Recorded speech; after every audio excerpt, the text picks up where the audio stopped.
बिस्मिल्लाहिर्रहमानिर्रहीम अस्सलाम वालेकुम dear students. Chapter 1 physical quantities and measurement की हम डिस्कशन कर रहे हैं और आज का जो हमारा टॉपिक है वो है 1.6 स्केलर्स एंड वेक्टर्स। आज हम देखेंगे और समझेंगे कि स्केलर्स क्या होते हैं और वेक्टर्स क्या होते हैं। यानी स्केलर क्वांटिटीज को समझेंगे कि फिजिक्स में किन क्वांटिटीज को स्केलर क्वांटिटीज कहा जाता है, और वेक्टर क्वांटिटीज को समझेंगे कि वेक्टर क्वांटिटीज कौन सी है। जैसा कि पीछे हमने देखा फिजिकल क्वांटिटीज को, कि फिजिकल क्वांटिटीज को समझा पहले और उसकी टाइप एग्जांपल्स देखी कि कौन कौन सी क्वांटिटीज हैं फिजिक्स में जिनको हम फिजिकल क्वांटिटीज कहते हैं। फिर हमने फिजिकल क्वांटिटीज की टाइप्स देखी, बेस और डिराइव क्वांटिटीज, और उनको भी समझा कि बेस क्वांटिटीज कौन सी होती हैं फिजिक्स में और डिराइव क्वांटिटीज कौन सी होती हैं। इसी तरह आज हम स्केलर क्वांटिटीज और वेक्टर क्वांटिटीज को समझेंगे और देखेंगे कि फिजिक्स में कौन कौन सी ऐसी क्वांटिटीज हैं जिनको हम स्केलर क्वांटिटीज कहते हैं और कौन सी क्वांटिटीज हैं जिनको हम वेक्टर क्वांटिटीज कहते हैं। चलिए तो आज का अपना टॉपिक स्टार्ट करते हैं। 1.6 scalars and vectors. Does direction of wind matter when you fly a kite. अब स्टार्ट में आपसे एक सवाल किया गया है कि क्या हवा की जो है रुख जो है हवा का, यानी डायरेक्शन ऑफ विंड मैटर करती है जब आपका काइट जो है फ्लाई करा रहे हो या फिर उड़ा रहे हो, यानी पतंग उड़ा रहे हो, तो आपके लिए हवा की डायरेक्शन जानना जरूरी है या नहीं। You need to know the direction in which the air is blowing. अब आगे इसी बात का जवाब दिया जा रहा है कि आपको एयर एयर जो है यानी हवा जो है किस तरफ चल रही है, इस चीज का पता होना जरूरी है। यानी डायरेक्शन ऑफ विंड जो है आपको पता होना जरूरी है कि हवा किस तरफ चल रही है। Otherwise it will be difficult for you to keep your flight flying. यानी अगर आपको इस चीज का पता नहीं होगा कि हवा जो है वो किस डायरेक्शन में चल रही है, तो आपके लिए काइट जो है फ्लाई करना मुश्किल हो जाएगा। Some physical quantities require direction. अब ये बात है कि फिजिकल क्वांटिटीज जो होती हैं, यानी कौन सी क्वांटिटीज जिनको हमने जिस पे चैप्टर का नाम है, जिसको हमने डिटेल में भी डिस्कस किया कि फिजिकल क्वांटिटीज क्या है, मेजरेबल क्वांटिटीज, और हमने एग्जांपल भी देखी जैसे लेंथ, मास, टाइम, टेम्परेचर और भी बहुत सारी। फिर हमने उसकी टाइप्स को भी डिस्कस कर लिया, फेस और डिराइव क्वांटिटीज। उन्हीं फिजिकल क्वांटिटीज को कहा जा रहा है कि कुछ फिजिकल क्वांटिटीज ऐसी होती हैं जिनको डायरेक्शन की जरूरत होती है, जिनको बताने के लिए हमें डायरेक्शन भी बतानी पड़ती है। जैसे ऊपर इन्होंने एयर की मिसाल दी, एयर की इन्होंने बताया ना कि एयर जो है, एयर की इन्होंने क्या कहा कि डायरेक्शन ऑफ एयर हमें जानना जरूरी है, क्या चीज काइट को फ्लाई कराने के लिए। अगर हमें डायरेक्शन नहीं पता होगी तो हम अपनी काइट को फ्लाई नहीं करा सकेंगे। इसी तरह कुछ फिजिकल क्वांटिटी ऐसी होती हैं जिनमें हमें डायरेक्शन बताना जरूरी होती है। Therefore, these directional properties can be used to categorize physical quantities as scalars and vectors. इन्हीं डायरेक्शनल प्रॉपर्टीज की वजह से, इन्हीं डायरेक्शनल प्रॉपर्टीज की बेस के ऊपर इन्हीं को यूज करके हम फिजिकल क्वांटिटीज को दो और क्वांटिटीज में कैटेगरीज में डिवाइड कर देते हैं, स्केलर्स और वेक्टर्स। अब यहाँ से आपको एक चीज क्लियर करें कि फिजिकल क्वांटिटीज को डायरेक्शन की बेस पे, यानी डायरेक्शनल प्रॉपर्टीज की बेस पे फिजिकल क्वांटिटीज को ही दो क्वांटिटीज में डिवाइड किया जाता है, स्केलर्स और वेक्टर्स। जैसे पीछे हम पढ़ के आए, फिजिकल क्वांटिटीज को हमने पहले जब समझा था तो हमने आगे देखा था कि फिजिकल क्वांटिटीज को दो टाइप्स में डिवाइड किया जाता है, बेस और डिराइव। इसीलिए यहाँ पर जो बात हो रही है ना वो ये हो रही है कि कुछ क्वांटिटीज, फिजिकल क्वांटिटीज, कुछ क्वांटिटीज ऐसी होती हैं जिनकी डायरेक्शन बताना हमें जरूरी होता है। उन्हीं डायरेक्शन की बेस पे कि कुछ क्वांटिटीज ऐसी हैं जिनकी डायरेक्शन बताना जरूरी है, और कुछ क्वांटिटीज ऐसी हैं जिसमें डायरेक्शन हम ना भी बताएं तो सही है। तो इसकी बेस पे हमने फिजिकल क्वांटिटीज को दो कैटेगरीज में डिवाइड किया, एक है स्केलर और दूसरी है वेक्टर। ये भी क्या है, फिजिकल क्वांटिटीज की ही कैटेगरीज है, और ये कैटेगरीज हमने किस बेस पे बनाई है, डायरेक्शन की बेस पे, कि कुछ क्वांटिटीज ऐसी होंगी जिनमें हम डायरेक्शन बताएंगे और कुछ क्वांटिटीज ऐसी होंगी जिनमें हम डायरेक्शन नहीं बताएंगे। अब पहली हेडिंग हमें नजर आ रही है 1.6.1 स्केलर क्वांटिटीज और स्केलर्स। यानी स्केलर क्वांटिटीज क्या होती हैं उसकी डिस्कशन। अब दो कैटेगरीज में डिवाइड किया गया है ना फिजिकल क्वांटिटीज को, एक स्केलर्स और दूसरी वेक्टर्स। दो क्वांटिटीज कैटेगरीज में, एक स्केलर्स है ये वाली और एक ये वेक्टर्स। अब पहली हेडिंग है स्केलर क्वांटिटीज और स्केलर्स। यानी पहले हम स्केलर क्वांटिटीज देखते हैं। स्केलर क्वांटिटीज को स्केलर्स भी कहा जाता है, दोनों इसका एक ही मतलब है। स्केलर क्वांटिटीज को ही स्केलर कहा जाता है और वेक्टर क्वांटिटीज को वेक्टर्स कहा जाता है। अब पहले हम इसकी डेफिनेशन पढ़ लेते हैं और उसको समझ लेते हैं कि स्केलर क्वांटिटीज क्या होती हैं, फिर इसकी एग्जांपल देखते हैं कि कौन कौन सी फिजिक्स में ऐसी क्वांटिटीज हैं जिनको हम स्केलर क्वांटिटीज कहते हैं। अब ये जो हाईलाइटेड है यहाँ तक, ये क्या है, यहाँ तक ये है इसकी डेफिनेशन स्केलर क्वांटिटीज की। इसको पढ़ते हैं और समझते हैं। Physical quantities which can be completely described only by its numerical magnitude। अब वो वाली फिजिकल क्वांटिटी, अब यहाँ पे फिजिकल क्वांटिटी देखें लिखा हुआ है, इसका मतलब यही है ना कि फिजिकल क्वांटिटी की कैटेगरी है ना स्केलर क्वांटिटी। तो वो वाली physical quantities which can be completely describe, जिसको डिस्क्राइब करने के लिए सिर्फ हमें न्यूमेरिकल मैग्नीट्यूड की जरूरत हो विद प्रॉपर यूनिट भी साथ लगा हो, are termed as scalar quantities, जिसमें हमें डायरेक्शन बताने की जरूरत ना हो, सिर्फ मैग्नीट्यूड से। जैसे कि हमने पहले, आप याद करें पीछे जब हमने फिजिकल क्वांटिटी का टॉपिक पढ़ा था और हमने कहा था कि फिजिकल क्वांटिटीज कौन सी होती हैं जिनको हम मेजर कर सकते हैं। फिर हमने साइड पे बॉक्स देखा था तो उसमें लेंथ ऑफ अ पर्सन बताई गई थी। लेंथ ऑफ पर्सन से हमने अच्छे से जो है समझा था कि कोई भी हमें जब मेजरमेंट हम लेते हैं, फॉर एग्जांपल हमने कोई मेजरमेंट ली 1.6 मीटर हमारे पास आ गई, हमने किसी क्वांटिटी को मेजर किया, ठीक है, और हमारे पास जो आई ना मेजरमेंट वो आई है 1.6 मीटर। अब हमने लेंथ जैसे देखी थी तो 1.6 हमने देखा था क्या था, मैग्नीट्यूड। वही बात न्यूमेरिकल मैग्नीट्यूड था ना, ये जो यहाँ पे बात हो रही है ये न्यूमेरिकल मैग्नीट्यूड है ना, ये कि वो वाली क्वांटिटीज वो वाली फिजिकल क्वांटिटीज जो सिर्फ न्यूमेरिकल मैग्नीट्यूड से डिस्क्राइब हो जाएं और साथ में प्रॉपर यूनिट लगाओ। जैसे ये क्या है, मीटर क्या है, यूनिट है, 1.6 क्या है, न्यूमेरिकल मैग्नीट्यूड। तो उनको हम क्या कहते हैं, स्केलर क्वांटिटीज। अब ये जो कैटेगरीज दो हमने बनाई है ना, स्केलर और वेक्टर्स, ये डायरेक्शन की बेस पे बनाई है। कुछ क्वांटिटीज ऐसी होंगी जिनमें डायरेक्शन जरूरी होगी और कुछ क्वांटिटीज ऐसी होंगी जिनमें डायरेक्शन की जरूरत नहीं होगी। अब ये वाली जो टाइप है ना स्केलर क्वांटिटीज, इसमें डायरेक्शन की जरूरत नहीं है, हमने डायरेक्शन नहीं बतानी क्वांटिटी की। Physical quantities which can be completely describe only का लफ्ज इसलिए लगा क्योंकि हम सिर्फ मैग्नीट्यूड से, जैसे ये वाला है 1.6 मीटर, इसमें हमने कोई डायरेक्शन नहीं बताई कि हम किस डायरेक्शन का कोई जिक्र नहीं है, सिर्फ मैग्नीट्यूड से और साथ में proper unit are termed as scalar unit और स्केलर क्वांटिटीज और सिंपली स्केलर्स। स्केलर का बस आप कॉन्सेप्ट क्लियर कर लें और समझ लें और जहन में बिठा लें कि स्केलर्स कौन क्या होते हैं, जिनमें हम सिर्फ न्यूमेरिकल मैग्नीट्यूड से, जो सिर्फ डिस्क्राइब होते हैं न्यूमेरिकल मैग्नीट्यूड से। न्यूमेरिकल मैग्नीट्यूड का आपको बहुत अच्छे से पता है और साथ में यूनिट ये वाला न्यूमेरिकल मैग्नीट्यूड और साथ में यूनिट ये वाला, जैसे मीटर सेकंड वाला।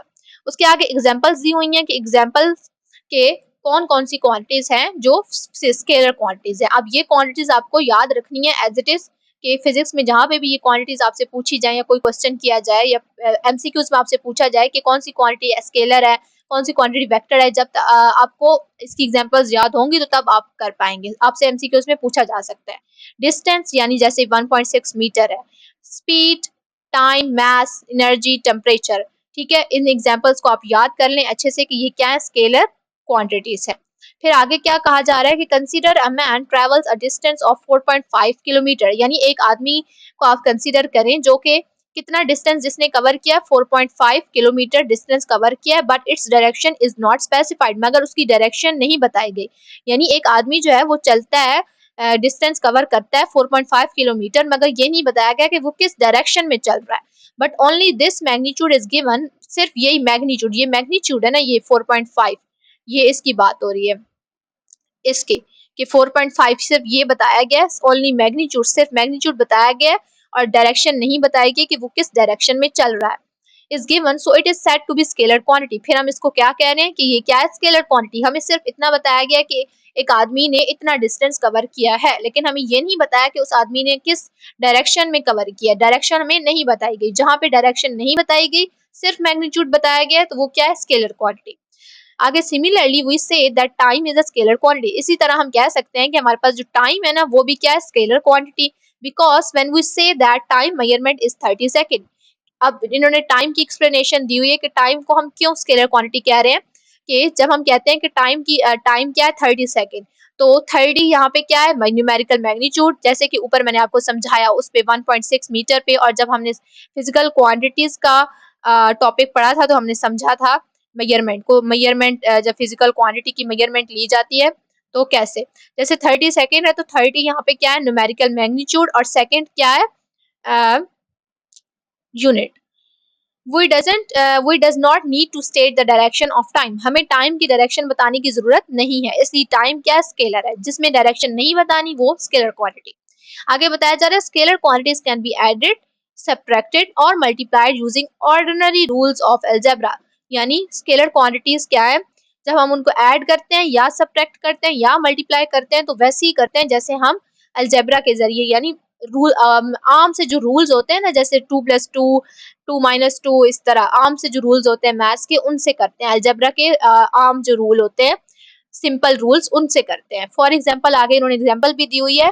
If we took 5 second to reach the door of the classroom, अगर हमने 5 सेकेंड लिए हैं अपनी क्लासरूम के डोर तक पहुंचने के लिए, and another 20 second to reach the gate, और फिर हमने स्कूल के गेट तक पहुंचने के लिए 20 सेकेंड लिए, ये 20 सेकेंड और ये 5 सेकेंड, तो टोटल टाइम हमने कितना लिया है?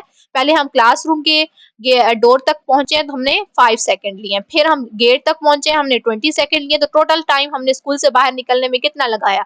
5 सेकेंड प्लस 20 सेकेंड, 25 सेकेंड। अब देखें यहाँ पे एडिशन हुई है और सिंपल ही हुई है, जैसे हम 2+2 करते हैं, 4+4 करते हैं, वैसे सिंपली इसको हम ऐड करते हैं।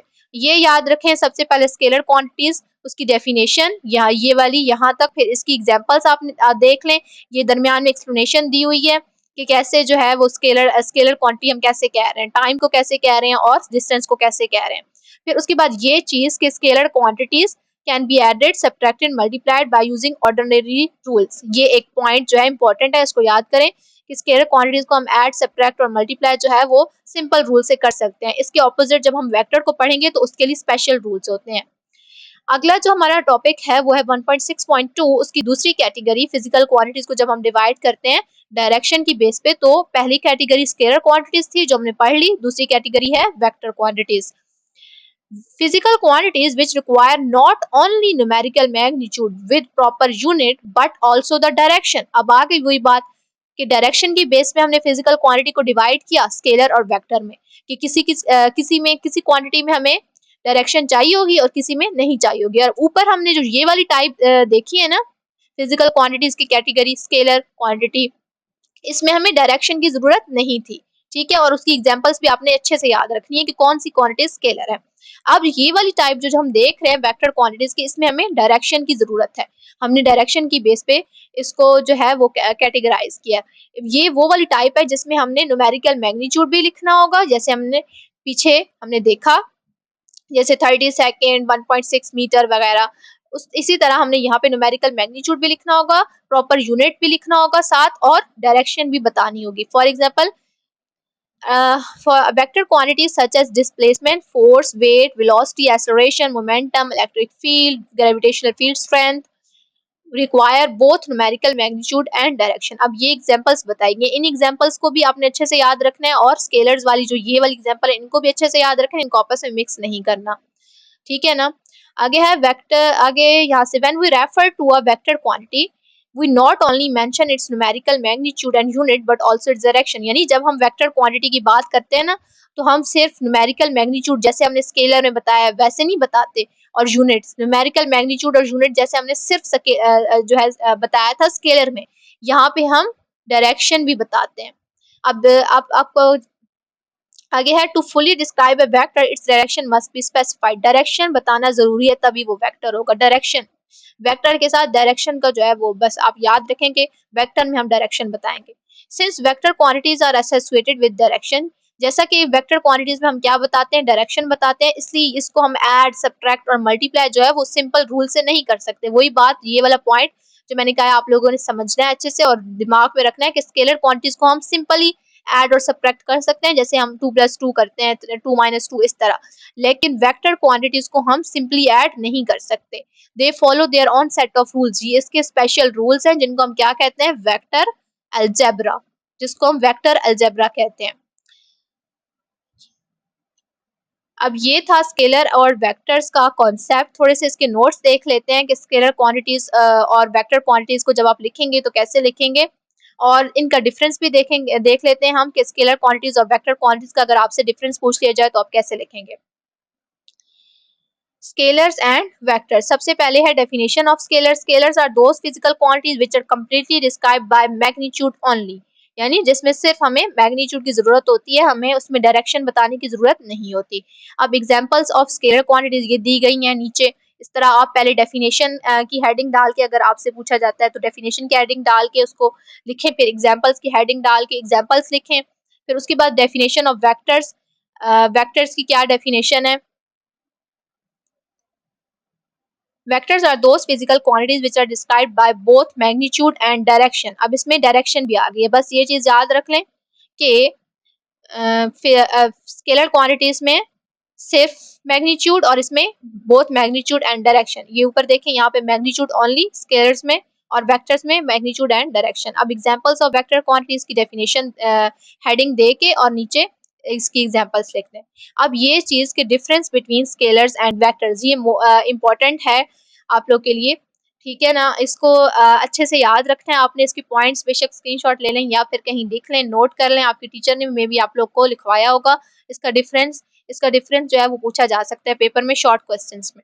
Scalars and vectors have only magnitude, जैसा कि हमने देखा स्केलर्स में क्या होता है, सिर्फ मैग्नीट्यूड होता है, सिर्फ हम मैग्नीट्यूड यानी पहला जो है वो पॉइंट आप डेफिनेशन का आपने लिखना है। यहाँ पे तो सिर्फ पॉइंट थोड़ा सा लिखा हुआ है ना, आप पूरी डेफिनेशन आपने सही सेंटेंस की फॉर्म में लिखनी है।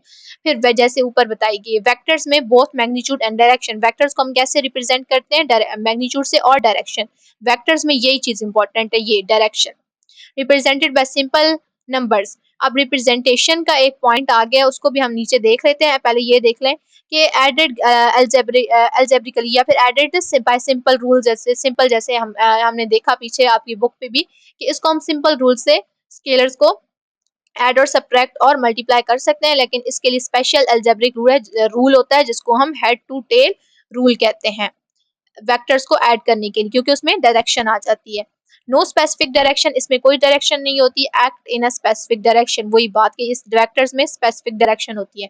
फिर एग्जांपल्स इसके इन दोनों के लिख लें, तो इस तरह आपके तीन पॉइंट्स बनाना जरूरी है, 3-4 पॉइंट्स आपके बन जाएंगे।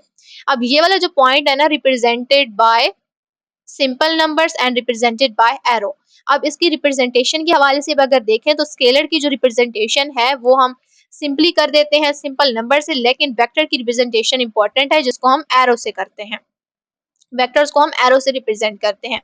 अब graphical representation of arrows vectors, इसकी आप लोग की बुक के ऊपर देखें ना, यहाँ पे आप लोगों से एक तो ये बॉक्स भी पढ़ना जरूरी है, फिर आगे ये वेक्टर रिप्रेजेंटेशन यानी वेक्टर्स की जो रिप्रेजेंटेशन है वो भी बहुत ही ज्यादा जरूरी है, क्योंकि वेक्टर्स में हम डायरेक्शन को बताते हैं तो हमें हमें ये भी इसकी रिप्रेजेंट करना भी फिर जरूरी है कि किस डायरेक्शन में, तो डायरेक्शन के लिए इसलिए वेक्टर की डायरेक्शन होती है ना वेक्टर में, इसलिए इसकी रिप्रेजेंटेशन इंपॉर्टेंट है। उससे पहले थोड़ा सा ये पॉइंट जो है पढ़ लेते हैं, इसको छोड़ना नहीं है आप लोगों ने बॉक्सेस को।